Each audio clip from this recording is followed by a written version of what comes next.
Well, here we are in Vegas. Excited about the season, and our coach did a great job, as always, representing the program and talking about where things are headed for us. So, really looking forward to a great year and open up the questions. Josh, obviously, there's a lot of chatter and talk about Illinois football right now. Obviously, you got to back it up in the field, but what's the value of that for a program and athletic department? It's huge, obviously, to be in a conversation that we haven't been in for a long time now. It speaks volumes about the progress that we've made and about all the work that has gone into moving us to this point. And it's humbling. It gives you a moment to reflect. We had a dinner last night. I told the group we were with it was different than any dinner I'd ever been a part of. We had donors, we had players, we had coaches, we had alumni, we had different people who have been connected to our program in a lot of different ways. And to get where we are now has just required such intense effort from so many different stakeholders. And I think that's ultimately one of the most, I think, rewarding parts of what we've been able to do thus far. What are the conversations like with Brett about just further investment in the program, specifically with people? I count 17 people that are beyond the normal 10 assistants, 8 of which are in their first year this year. Just the conversations you have with Brett about adding more people to the Smith Center and what value that brings to the program. Well, he and I are in constant conversation about how to improve the program, how to continue to move the needle forward. It's just an ongoing discussion that we have, and so there's no sort of set time where we sit down and say, okay, today we're going to talk about this or that.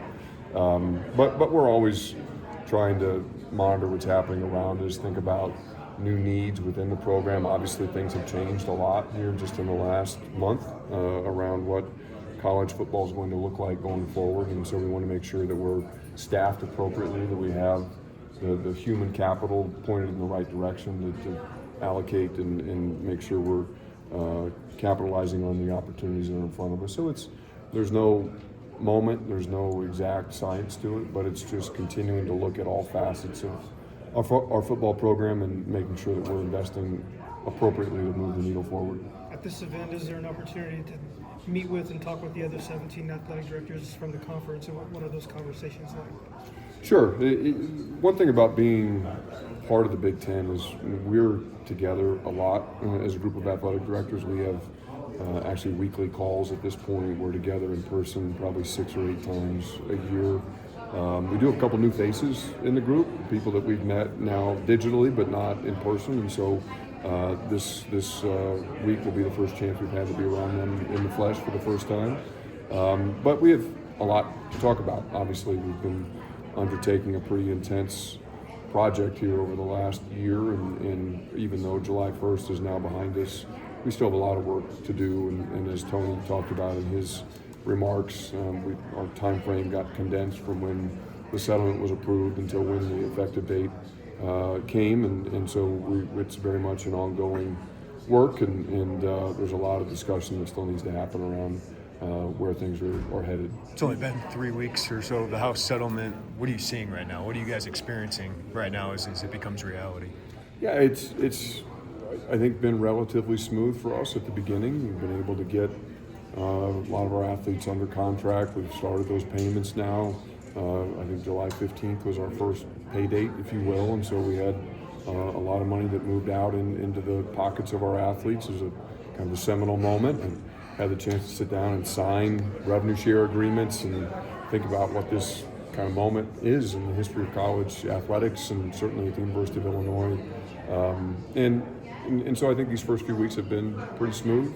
We've had a lot of conversations with our student athletes. We've had a lot of conversations with their representatives. We've talked internally with our staff, just trying to get everybody coalesced around where we're headed and armed with needed information about how these things will work. And then, as we've shown, I think we're going to continue to evolve and change and adapt. We know that what we're doing right now is probably going to be very different than what we're doing even 6 months from now. And so we'll be prepared to be flexible as needed. There's already been challenges to the CSC just in terms of the role of collectives. I don't know, that's probably not unexpected, but just where do you sort of see that standing out, and like how could that change at all? I mean, sort of from the base agreement that everyone did agree to?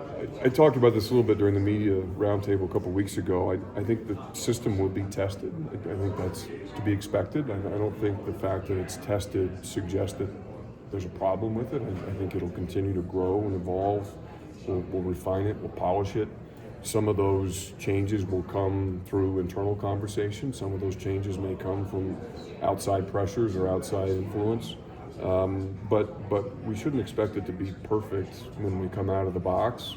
We should just expect it to be a really nice starting point, and then we'll continue to adapt and modify it in the months and years ahead. And again, that guidance on how to modify it will come from a lot of different directions. And I think that's just part of the process that we should expect as we implement something that's so comprehensive and so broad and so different than anything we've done before. It's no secret you guys are going to have to generate more revenue. You have a $20 million expenditure that will continue to grow each and every year. How do you do that? What do you leverage at the University of Illinois to ensure that you can grow it that way? And what role may private equity play, whether it's at the league level or at the individual level?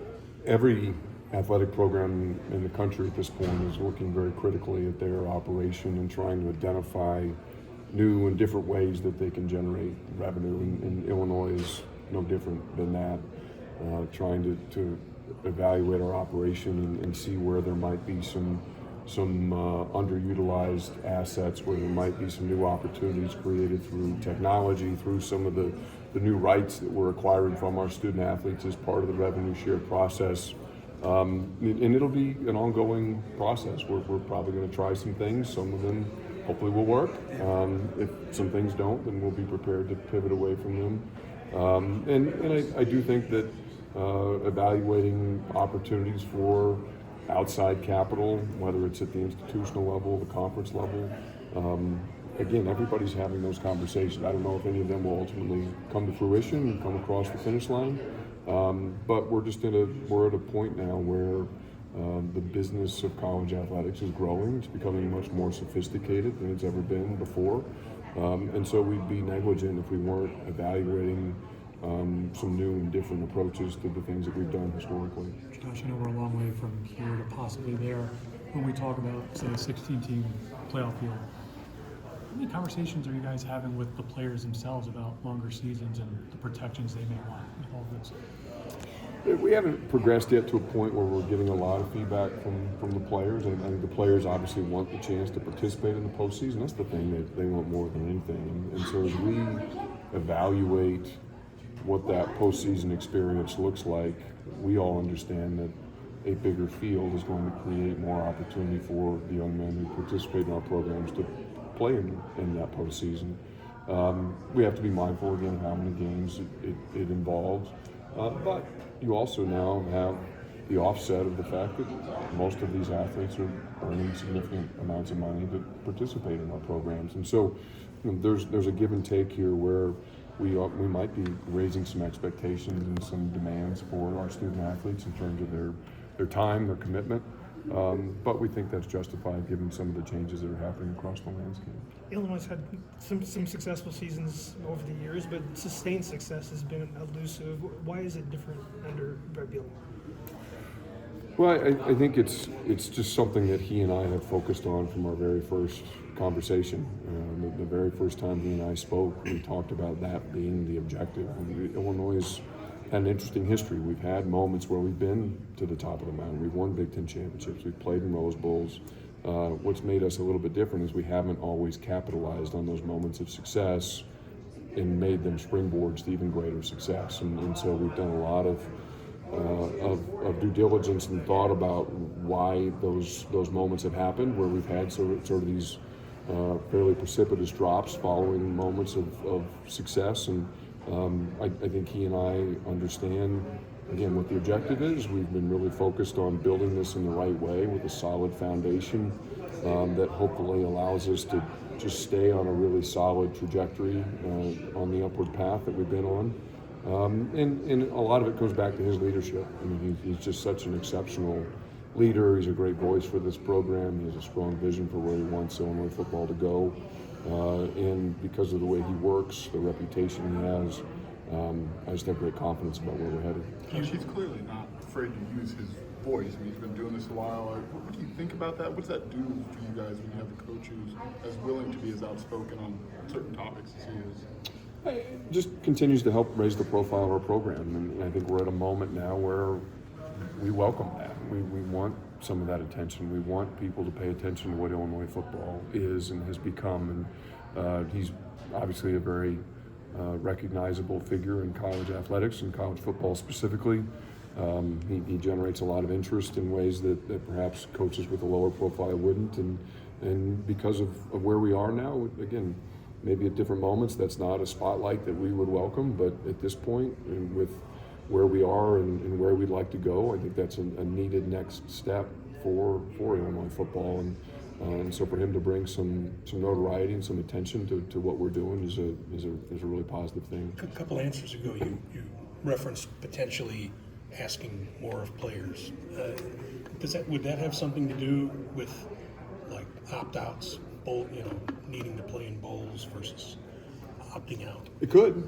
It could. Yeah, I think that again, it's just a different environment now than what we've had in the past, and I think it's fair to expect some give and take, given what is now being put in front of them financially.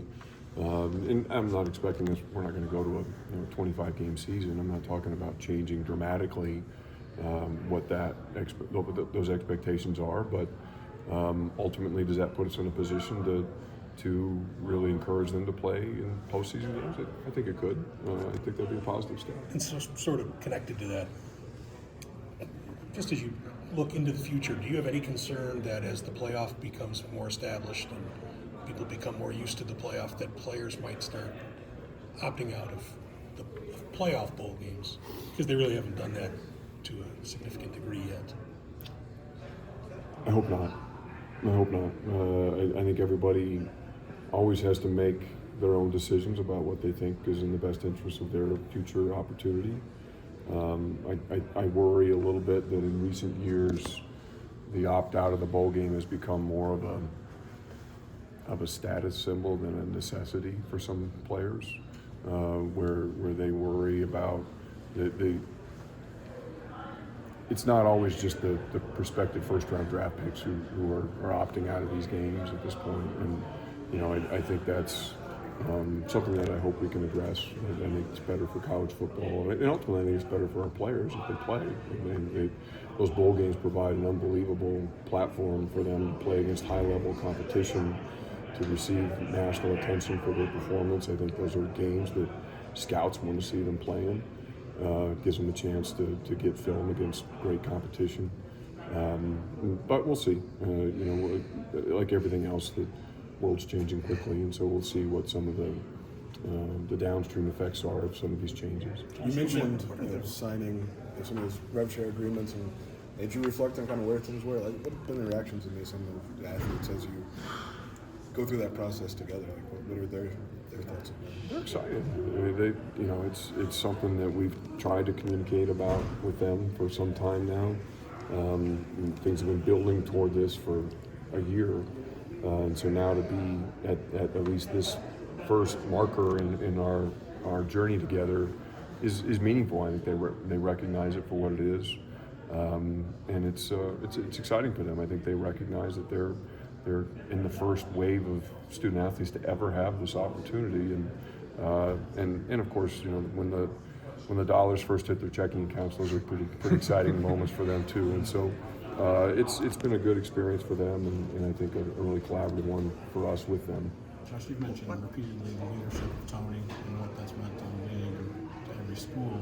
He addressed a little bit about the Michigan situation a couple of years ago. There was a perception, rightly or wrongly, that certain schools in the Big Ten didn't think all of the rules applied to them, and there was concern there. Looking back, do you think that was adequately handled by the league office at Tony? And do you still have concerns that there are schools that feel like league rules can be challenged and don't apply to all of these? Look, that was a long time ago. I don't have a lot to say on the Michigan situation at this point. What I will say is I have incredible confidence in Tony Petitti, and I've got great confidence in the Big Ten Conference, the way that they have continued to build and provide us leadership and guidance as we've moved into this new environment, not just around things like the revenue share and the playoff, but around discipline and around misconduct. I mean, those are all things that we look to a conference office to help provide support and direction. And Tony's been fantastic. He's built a great staff around him, and have all the confidence in the world that they're going to lead us in the right way. Josh, is the 16 team playoff the right one for the Big Ten? And and do you believe in the 4 automatic qualifiers? And why would it be the right one? I echo everything that Tony said at the podium, and I think that it really ties very closely the regular season to the postseason. It allows us an environment where potentially everybody's not playing the same number of conference games to make our conference games the determining factor in terms of how you access the postseason. It allows us to play more meaningful football games with more schools deep into November, keeps more fan bases engaged. If you've got a 16 play-in, and that means you're going to have probably 8 or 9, maybe even 10 schools that are jockeying for the 5th and 6th spots as you get into November. It's so cool. I mean, you just think about what that would mean for our fan bases and the enthusiasm that would come around those games as you get into the colder weather. I think that would just be fantastic. I think it minimizes some of the subjectivity that is placed upon the selection committee.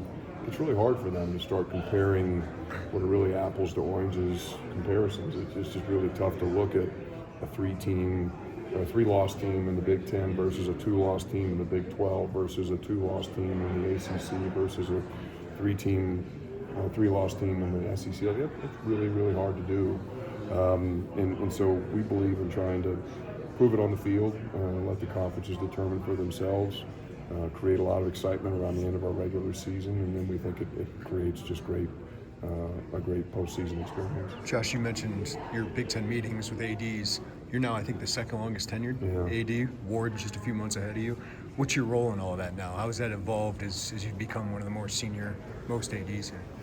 Yeah, it's interesting to reflect back and think about when I came to this as the youngest AD, not only in the Big Ten but in the country, and to see some of the people in the room like Gene Smith and Gary Barta and Sandy Barber, Barry Alvarez. I mean, these were just iconic figures, people who have left huge legacies not only at their individual institutions but on college athletics. I don't have anything to bring to the table that even resembles what they did at the ends of their careers.